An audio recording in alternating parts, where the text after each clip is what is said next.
Chers amis, camarades, au nom du Comité contre l'ingérence en Syrie, CIS, je vous remercie d'être venus aujourd'hui nous écouter une énième fois et réfléchir ensemble sur les perspectives que nous pouvons apporter à ce conflit qui n'en finit plus et qui doit, une bonne fois pour toutes, arriver à terme et qui doit aboutir à la justice pour tous, à la paix et à la réconciliation. Depuis 2 ans déjà, nous prêchons dans le désert, comme vous le savez. Depuis 2 ans, nous essayons, avec nos très maigres moyens, de sensibiliser l'opinion. Mais comme vous le savez, nous sommes confrontés à un immense mur du silence. Un mur qui fait que seul un camp en conflit est médiatisé. L'autre passe à la trappe. L'autre est totalement ignoré, comme si les larmes d'un camp sont plus lourdes que celles de l'autre camp. Comme si le sang d'un des camps est plus lourd que celui de l'autre camp.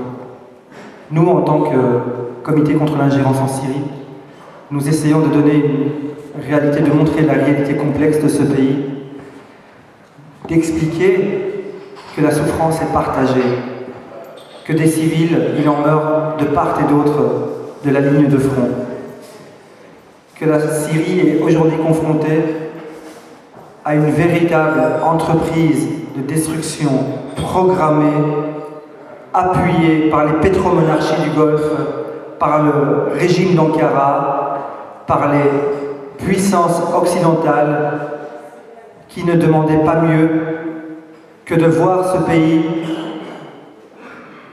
affaibli, complètement laminé, réduit à néant et rendu docile face à son voisin ennemi qui est Israël.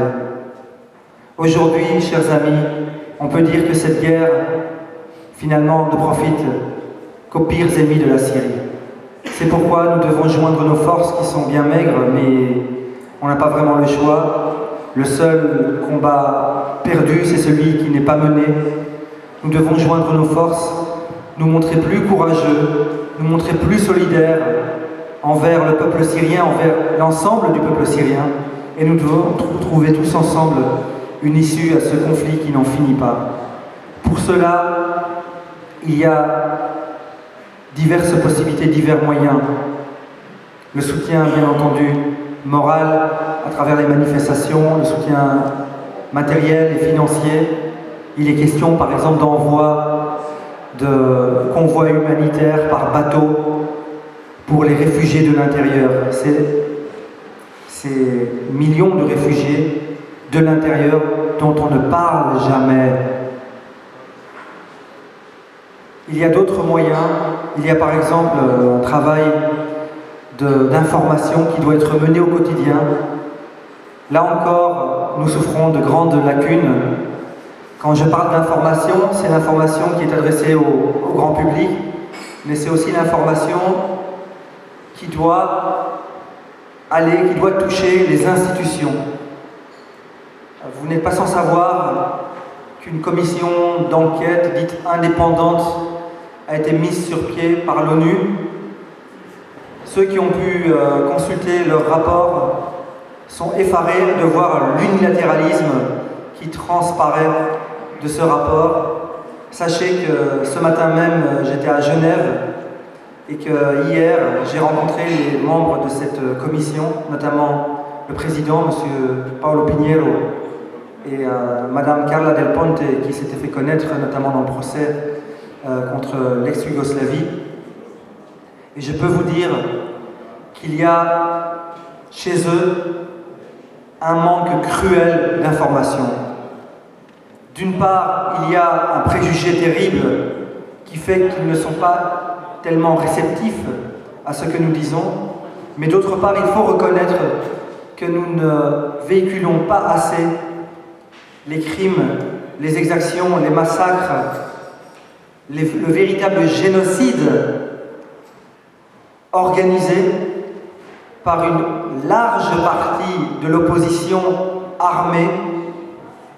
Et je peux vous dire que tant M. Pinheiro que les autres membres de cette commission sont demandeurs.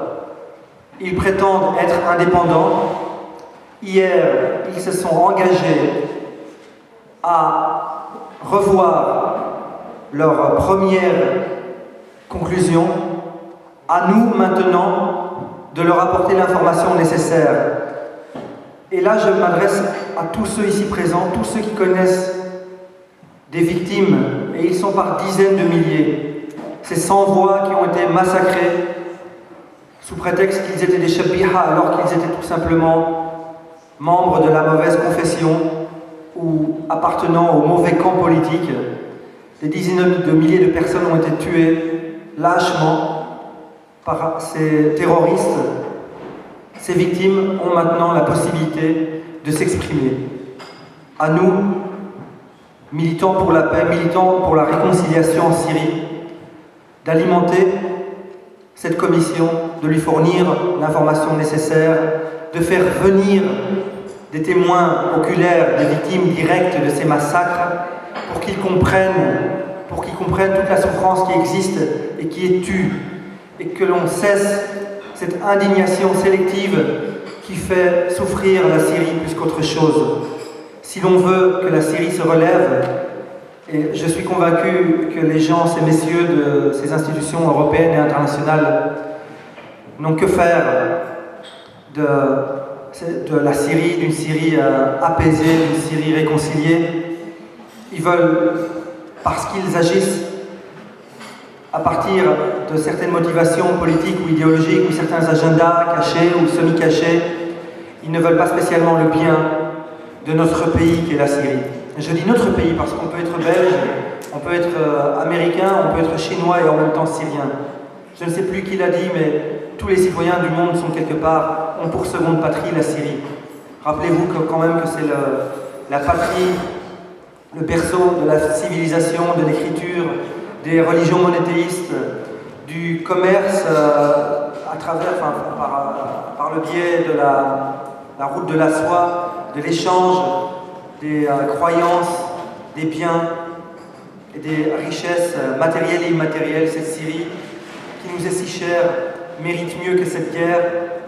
À nous d'être solidaires, d'être forts et d'apporter l'information tellement nécessaire pour faire que la Syrie soit connue sous toutes ses facettes et pour faire en sorte qu'elle puisse survivre à cette tragédie, à ce cauchemar que nous vivons et qui nous fait tous pleurer.